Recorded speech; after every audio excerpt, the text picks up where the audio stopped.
வீட்டில் இட்லி தோசை இல்லைன்னா ஒரு 5 நிமிஷத்தில் உடனடியாக செய்கிற மாதிரி பிரேக்ஃபாஸ்ட் எப்படி செய்யுதுன்னு பார்க்கலாமா. நான் வந்து சின்ன வெங்காயம் ஒரு 10 பீஸ் தோல் உரித்து வச்சுருக்கேன். இப்போ மிக்ஸி ஜாரில் சேர்த்துடலாம். ஒரு கேரட்டு பொடியை நறுக்குனது இதையும் சேர்த்துடலாம். ஒரு தக்காளி கட் பண்ணி வச்சுருக்கேன், இதையும் சேர்த்துடலாம். இப்போ வந்து இதெல்லாம் சேர்த்து கொரகொரப்பாக நம்ம அரைச்சி எடுத்துக்கலாமா. பாருங்கம்மா, இந்த அளவுக்கு நல்லா கொரகொரப்பாக அரைச்சி எடுத்துக்குங்க. நான் வந்து 200 கிராம் கடலை மாவு எடுத்துருக்கேம்மா.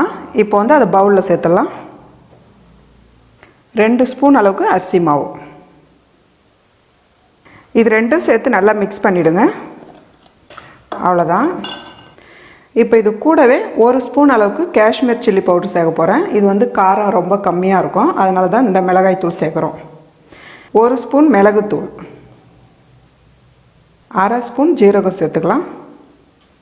2 சிட்டிக்கு அளவு மஞ்சத்தூள், பொடியை நறுக்கின ஒரு பச்சை மிளகாய், 2 சிட்டிக்கு அளவு பெருங்காயம் சேர்த்துக்கலாம். நான் வந்து 2 சிட்டிக்கு அளவு ஓமம் சேர்க்குறேன். ஓமம் வந்து அதிகமாக சேர்க்காதீங்க. இது எதுக்கு சேர்க்குறேன்னா கடலை மாவு வாசனை இல்லாமல் இருக்கும், அதுக்காக தான் ஓமம் சேர்க்குறோம். இதை வந்து நல்லா இப்படி தேய்ச்சிடுங்க. இதையும் சேர்த்துடலாம். ஓமம் அதிகமாக சேர்க்காதீங்கம்மா, ஒரு 2 சிட்டிக்கு அளவு இருந்தால் போதும். தேவையான அளவு உப்பு சேர்த்துக்கலாம். நம்ம அரைச்சி வச்சுருக்க பேஸ்ட்டு சேர்த்துக்கலாம். இதில் தண்ணி ஊற்றி கழுவி ஊற்றிக்கங்க. பொடியை நறுக்கின கொத்தமல்லி.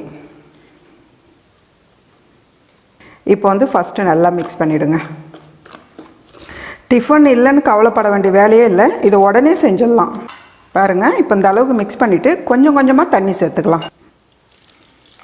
பாருங்கள், தண்ணி சேர்த்து இந்த அளவுக்கு மிக்ஸ் பண்ணிவிடுங்க.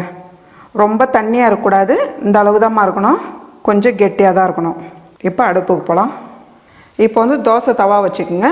தவா சூடானதும் சின்ன கரண்டியாக இருந்தால் 2 கரண்டி மாவு எடுத்துக்கோங்க, பெரிய கரண்டியாக இருந்தால் 1 கரண்டி மாவு எடுத்துக்கோங்க. நான் வந்து 2 கரண்டி மாவு சேர்க்குறேன். சேர்த்து இப்படி ரவுண்ட் பண்ணிவிடுங்க. இது வந்து ரொம்ப மெலிசாக வரக்கூடாது, கொஞ்சம் திக்காக இருக்கணும். சுற்றி எண்ணெய் சேர்த்துடலாம். தேவைப்பட்டால் நெய் சேர்த்துக்குங்க. இப்போ வந்து நம்ம 1 நிமிஷம் மூடி வைக்கலாமா. அடுப்பு தீ வந்து மீடியமான அளவில் வச்சுக்கோங்க. அப்போ தான் வந்து மேலே நல்லா வெந்து வரும். பாருங்கள், நல்லா வெந்திருக்கு. இப்போ வந்து நம்ம திருப்பி போட்டுடலாம். பாருங்கள், 2 பக்கமும் நல்லா செவந்துடுச்சு. இதுக்கு சைட் டிஷ் வந்து நான் பூண்டு சட்னி ரெடி பண்ணியிருக்கேன். அவ்வளோதாம்மா, ஒரு சிம்பிளான காலை உணவு ரெடி. டக்குன்னு 2 நிமிஷத்தில் இட்லி தோசைக்கு சாப்பிட்ற மாதிரி நல்ல டேஸ்டான ரொம்ப ஈஸியான சட்னி எப்படி செய்யுதுன்னு பார்க்கலாம். மிக்ஸி ஜார் வச்சுக்கோங்கம்மா. பாருங்கள், சின்ன வெங்காயம் 150 கிராம் எடுத்துருக்கேன். இதை வந்து பச்சையாக தான் நம்ம அரைக்க போகிறோம்.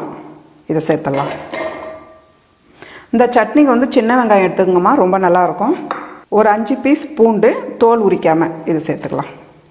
ஒரு 10 காஞ்சி மிளகாய், இதையும் சேர்த்துக்கலாம். கூடவே தேவையான அளவு உப்பு சேர்த்துக்கலாம்.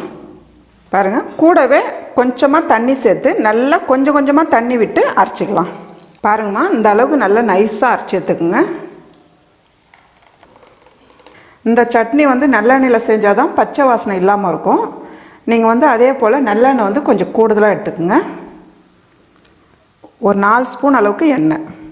பாருங்கள், எண்ணெய் நல்லா சூடானதும் கொஞ்சமாக உளுந்தம்பருப்பு, 1/2 ஸ்பூன் கடுகு, 2 சிட்டிக்கு அளவு பெருங்காயம், கூடவே கருவேப்பிலை சேர்த்துக்கலாம். இப்போ வந்து ஸ்டவ் ஆஃப் பண்ணிவிடுங்க. நம்ம வந்து அரைச்சி வச்சுருக்க பச்சை சட்னியில் இதை சேர்த்துக்க போகிறோம். பாருங்கள், இந்த அளவுக்கு நல்லா சூடாக சேர்த்துட்டோமா. நமக்கு வந்து நல்லா சூடாக எண்ணெய் சேர்த்ததுனால பச்சை வாசனை வராது.